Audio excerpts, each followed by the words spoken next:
Hello friends, welcome to our channel. Friends, आज हम बात करेंगे एक इम्पॉर्टेंट इंटरव्यू क्वेश्चन जो हमसे जनरली पावर बीआई इंटरव्यूज में पूछा जाता है।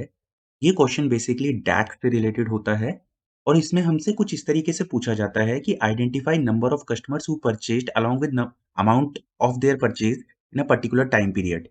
कहने का मतलब है कस्टमर्स का काउंट हमें आइडेंटिफाई करना है और अमाउंट जो उन्होंने परचेज किया है एक पर्टिकुलर टाइम पीरियड में। तो इस क्वेश्चन में इंटरव्यूअर जो होता है फ्रेंड्स वो हमसे कई बार सॉल्व भी कराता है ये सिनेरियो हमारे को एक सैंपल डेटा देके और कई बार हमसे केवल अप्रोच पूछता है कि हम किस तरीके से इस सिनेरियोज को सॉल्व करेंगे। तो वो हमसे डेक्स फंक्शन पूछ सकता है, अप्रोच पूछ सकता है या फिर एक्चुअल में सॉल्व करा सकता है। ये 3 सिनेरियोज जनरली हमारे सामने आते हैं जब हम ऐसे कुछ इंटरव्यू क्वेश्चंस का आंसर देते हैं। तो फ्रेंड्स, आज की वीडियो में हम डिस्कस करेंगे कि किस तरीके से इस क्वेश्चन को सॉल्व करेंगे, क्या हमें अप्रोच अपने इंटरव्यूअर को आंसर करनी है, ये सब कुछ आज की वीडियो में होने वाला है। तो सीधे चलते हैं अपने टॉपिक की ओर। ओके, तो फ्रेंड्स यहाँ पे जैसे कि आप क्वेश्चन में देख सकते हैं, हमसे बेसिकली कस्टमर के हमें कुछ इन्फॉर्मेशन चाहिए, हमें अमाउंट सेल्स अमाउंट जो हुआ है या परचेज अमाउंट है उसकी इन्फॉर्मेशन चाहिए और हमारे को एक पर्टिकुलर टाइम पीरियड के रिलेटेड इन्फॉर्मेशन चाहिए। तो अब हम एक बार अपने डेटा मॉडल को चेक करते हैं। तो बेसिकली हमसे एक बार मैं यहाँ जाता हूँ। हमसे बेसिकली क्या पूछा गया है? हमसे पूछा गया है कि हमें काउंट ऑफ कस्टमर्स निकालने हैं जिन्होंने परचेज़ की है एक पर्टिकुलर दिन के अंदर और कितनी अमाउंट की उन्होंने परचेज़ की है, ये भी हमें आइडेंटिफ़ाई करना है। अब फ्रेंड्स जब भी इस तरीके के सिनेरियोज़ आते हैं, तो हमारे को अपने डेटा मॉडल को समझना बहुत इम्पोर्टेंट है। तो हम सीधे इंटरव्यूअर को आंसर देना नहीं शुरू करेंगे, हम पहले जो भी सैंपल डेटा उन्होंने हमारे सामने प्रेज़ेंट किया है, उसको समझेंगे, देखेंगे कि क्या उनके बीच में रिलेशनशिप है, जो टेबल्स वो हमें शो कर रहे हैं, उनके बीच में क्या रिलेशनशिप है। अगर वो रिलेशनशिप नहीं है, तो हम उनसे क्वेश्चन भी कर सकते हैं। तो ये सारे बेसिकली जो हमारी प्री रिक्विज़िट्स होती है या रिक्वायरमेंट्स होती हैं, ये हमें देखनी बहुत ज़रूरी है। तो अभी के केस में मैंने क्योंकि अपना डेटा मॉडल ऑलरेडी बनाया हुआ है, तो आप यहाँ देख सकते हैं कि मेरी जो डेट लुकअप टेबल है, जो एक डायमेंशन टेबल है, वो मेरी सेल्स डेटा फैक्ट टेबल से वन टू मैनी रिलेशनशिप के थ्रू अटैच्ड है और मेरी कस्टमर लुकअप भी हमारी सेल्स फैक्ट टेबल के साथ वन टू मैनी रिलेशनशिप के थ्रू, जैसे आप देख भी सकते हैं, ये वन टू मैनी रिलेशनशिप के थ्रू अटैच्ड है। अब फ्रेंड्स क्योंकि हमारे को क्या करना है, काउंट ऑफ कस्टमर्स निकालने हैं बेसिकली जिन्होंने एक दिन में परचेज किया है और उन्होंने कितना अमाउंट परचेज किया है, ये भी निकालना है।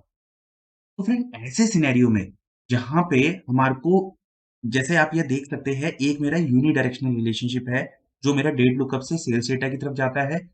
अब मेरे को क्या करना है, क्योंकि हमारे को रिक्वायरमेंट में काउंट ऑफ कस्टमर्स निकालने हैं जिन्होंने एक दिन में परचेज किया है। तो ऐसे सिनेरियोज में दोस्तों, ये जो मेरा यूनिडायरेक्शनल रिलेशनशिप है कस्टमर लुकअप से सेल्स डेटा, ये मेरा रिक्वायरमेंट को फुलफिल नहीं करेगा।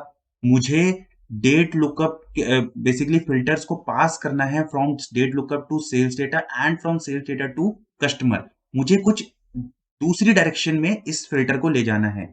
अब ये दोस्तों ऐसे जब सिनेरियोज आते हैं, तो हमको बाई डायरेक्शनल रिलेशनशिप पे रिलाई करना होता है, बाई डायरेक्शनल रिलेशनशिप्स को यूज करना होता है, क्योंकि डेट लुकअप से हमें फिल्टर्स को पास करना है सेल्स डेटा पे और सेल्स डेटा से कस्टमर लुकअप पे। इस तरीके से हमें फिल्टर्स को पास करना है। पर अभी के सिनेरियो में क्या हो रहा है कि फिल्टर्स जो है वो डेट लुकअप से सेल्स डेटा पे जा रहे हैं और कस्टमर लुकअप से भी सेल्स डेटा पे जा रहे हैं। हमें उल्टा लेके जाना है, सेल्स डेटा से कस्टमर लुकअप पे लेके जाना है, क्योंकि काउंट ऑफ कस्टमर निकालने हैं जिन्होंने एक दिन में परचेज किया।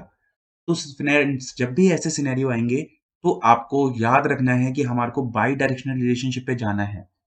अब जब भी बाई डायरेक्शनल रिलेशनशिप की बात होगी, तो हम ये 2 तरीके से अचीव कर सकते हैं। पहला तरीका होता है कि हम अपने डेटा मॉडल में ही चेंज कर दें। जैसे आप अगर मैं यहाँ देखें तो यहाँ पे अभी एरो जो है वो सिंगल है, यानी ये यूनिडायरेक्शनल रिलेशनशिप है, जो बेसिकली वन साइड ऑफ से मैनी साइड की तरफ जा रहा है, यानी कस्टमर लुकअप से हमारी सेल्स डेटा की तरफ जा रहा है। अगर मैं इसको क्लिक करूँ और यहाँ देखूँ तो क्रॉस फ़िल्टर की जो डायरेक्शन है वो सिंगल है। अगर मेरे को बाई डायरेक्शनल बनाना है तो मैं इसको बोथ कर दूँगा। तो एक तो ये तरीका हो गया। दूसरा तरीका जो होता है फ्रेंड्स, वो होता है using our cross filter function. जो हमारा एक डैक्स फंक्शन होता है, उसकी हेल्प से भी हम रिलेशनशिप को बाई डायरेक्शनल बना सकते हैं। तो फ्रेंड्स जब ये पूछा जाता है कि क्या बेस्ट प्रैक्टिस है, एक और इंटरव्यू क्वेश्चन जो हमारा इंटरव्यू पूछ सकता है कि इनमें से बेस्ट प्रैक्टिस क्या होगी? डेटा मॉडल में चेंज करना या फिर हम क्रॉस फिल्टर को यूज़ कर लें? तो आपको हमेशा ये आंसर करना है कि हमें क्रॉस फिल्टर यूज़ करेंगे अपने मेजर में, ना कि हम अपने डेटा मॉडल में एक्चुअल चेंज करें। इसका रीज़न ये है कि क्रॉस फिल्टर तो हमारा कैलकुलेशन के वक़्त तक ही जो है वो यूज़ होगा। और अगर हम डेटा मॉडल में चेंज कर देंगे तो वो रिलेशनशिप दूसरे हमारे कैलकुलेशंस को भी अफ़ेक्ट कर सकता है। तो इसीलिए हम केवल अपने मेजर में ही क्रॉस फ़िल्टर फ़ंक्शन को यूज़ करेंगे और रिलेशनशिप को बाय डायरेक्शनल बना लेंगे। तो ये तो हुई थ्योरेटिकल आंसर इस क्वेश्चन का। अब मैं आपको इस सिनेरियोज़ का आंसर दूँगा कि हम किस तरीके से प्रैक्टिकली हैंड्स ऑन के थ्रू अपने इस सिनेरियोज़ को सॉल्व करेंगे। ओके, तो फ्रेंड्स इसको हम थोड़ा-सा बड़ा कर लेते हैं यहाँ पे, ओके, एंड अब यहाँ पे हम अपना लॉजिक लिखना शुरू करेंगे। तो पहले सिनेरियोज़ में दोस्तों मैं क्या करने वाला हूँ, मैं कुछ भी यहाँ पे यूज़ नहीं करूँगा और मैं सिंपल हमारे जो कस्टमर लुकअप टेबल है, उसकी रोज़ का काउंट करूँगा और देखते हैं कि क्या आउटपुट आता है हमारे सामने। तो मैं यहाँ क्या करूँगा, केवल काउंट अ, ऑफ रोज़ मैं यहाँ कर दूँगा और कस्टमर लुकअप में ये करके ओके कर दूँगा। ओके, तो अब अगर हम अपने रिपोर्ट व्यू में जाएँगे और यहाँ पे लेट्स सपोज़ हम आपको एक मैट्रिक्स विज़ुअल ले लेते हैं और सबसे पहले मैं डेट लुकअप को लूँगा। डेट लुकअप में से डेट की यहाँ ले लूँगा, इसको मैं डेट की ही कर लूँगा अभी, हायरार्की नहीं यूज़ करने वाला और यहाँ पे मैं सेल्स अमाउंट ले लूँगा और साथ में मैं क्या करने वाला हूँ, मैंने जो अभी मेजर बनाया है, मैं अभी उसको यूज़ कर लूँगा यहाँ पे। ओके, तो एक बार हम हाँ, तो यहाँ पे आप जैसे देख सकते हैं कि मेरे पास जो सारी काउंट ऑफ कस्टमर्स आ रहा है, वो सारों की वैल्यू सेम आ रही है। तो इसका रीज़न क्या है? ये सारी 19 ही वैल्यूज़ क्यों आ रही हैं? हर एक डे के लिए ये 19 ही वैल्यूज़ क्यों आई हैं?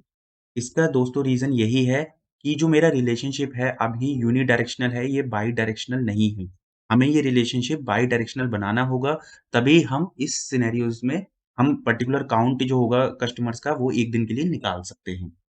तो अब मैं क्या करने वाला हूँ, अब दोस्तों मैं क्रॉस फ़िल्टर जो हमारा डैक्स फ़ंक्शन होता है, उसको यहाँ पे यूज़ करूँगा। तो सबसे पहले मैं देख लेता हूँ कुछ क्वालिटीज़ अपने क्रॉस फ़िल्टर डैक्स फ़ंक्शन की। तो पहला ये है कि ये कैलकुलेट मॉडिफायर होता है। दूसरा, ये change the direction of filter from of the relationship. जैसे मैंने बताया ये यूनिडायरेक्शनल को बाई डायरेक्शनल बना देगा और आप लोगों को पता है कि जो बाय डिफ़ॉल्ट जो हमारा फ़िल्टर कॉन्टेक्स्ट होता है, वो हमेशा वन साइड से जैसे वन साइड से मैनी साइड की तरफ जाता है। ये डिफ़ॉल्ट फ़िल्टर प्रोपगेशन होती है। तो ये हमें को चेंज करनी है यूज़िंग क्रॉस फ़िल्टर। तो हम इसे बाय डायरेक्शनल बनाएँगे अभी के सिनेरियो के लिए।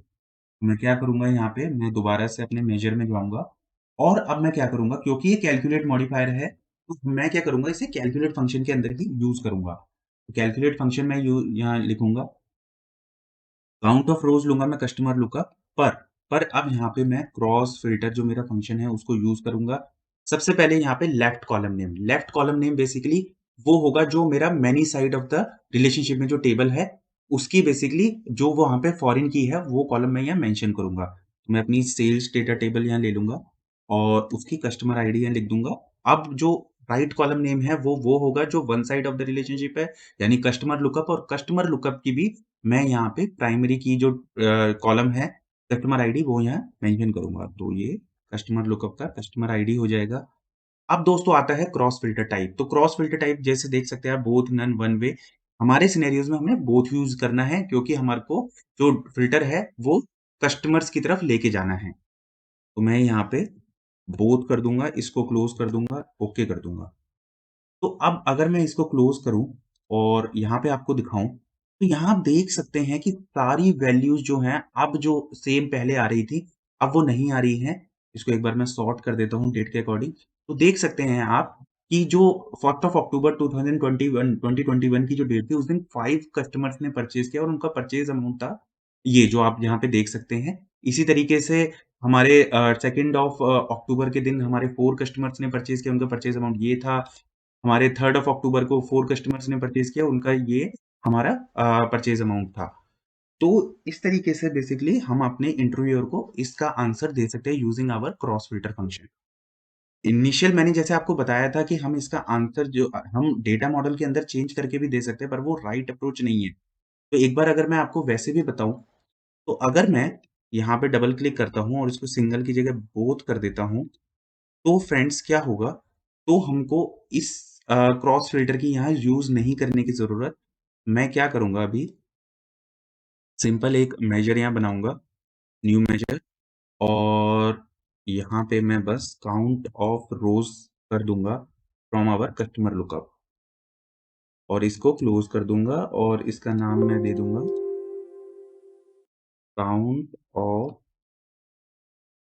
कस्टमर यूजिंग डेटा मॉडल, क्योंकि हमने यहाँ डेटा मॉडल में चेंज किया है, उसे बाई डायरेक्शनल रिलेशनशिप बनाया था। अब दोस्तों अगेन मैं अपनी मैट्रिक्स विजुअल को यहाँ ले लूंगा और मैट्रिक्स विजुअल में जल्दी से हम अपनी डेट की ले लेते हैं, सेल्स डेटा टेबल से सेल्स अमाउंट ले लेते हैं और डेट की को हमें सिंपल हिरारकी नहीं लेनी, डेट की ही ले लेते हैं और हम अपने जो मैंने यहाँ पे अभी मेजर बनाया है ये इसको पुल करके ले आते हैं। तो दोस्तों जैसे आप देख सकते हैं, अब मेरी वैल्यू जो पहले नहीं आ रही थी, जैसे आपने देखा था कि हमने जब इनिशियली केवल काउंट ऑफ रोज़ लिया था तो सेम वैल्यू 19 आ रही थी, पर अब यहाँ पे फ़िल्टर होके आ रही है और सेम वैल्यूज़ आ रही हैं। उसका रीज़न ये है कि मैंने डेटा मॉडल के अंदर इस रिलेशनशिप को जैसे आप देख सकते हैं 2 एरो से ये बाई डायरेक्शनल रिलेशनशिप को बना दिया है। तो जो फ़िल्टर है हम डेट लुकअप से कस्टमर लुकअप की तरफ ईज़िली लेके जा पा रहे हैं। तो अगेन फ्रेंड्स मैं कहूँगा कि ये अप्रोच आप बिल्कुल यूज़ ना करें, जो मैंने यहाँ पे डेटा मॉडल में चेंज किया है, हमेशा इस रिलेशनशिप को यूनिडायरेक्शनल ही बना के रखें। अगर अगेन दोबारा इसे चेंज कर दूँ, अब अगर मैं यहाँ देखूँगा तो सारी वैल्यू सेम हो गई हैं, 19 हो गई हैं। यहाँ पे फिर से हमारा आउटपुट जो है इनकरेक्ट आ रहा है। तो बेस्ट अप्रोच यही है कि हम क्रॉस फिल्टर ही यूज़ करें इन सिनेरियोज़ को सॉल्व करने के लिए। तो मुझे उम्मीद है कि अब आप ऐसे इंटरव्यूज़ क्वेश्चन का आंसर कर पाएँगे बहुत थ्योरेटिकली और प्रैक्टिकली। तो मिलते हैं नेक्स्ट वीडियो में कुछ इसी तरीके के इंटरव्यूज़ क्वेश्चन के साथ। तब तक के लिए थैंक यू। धन्यवाद।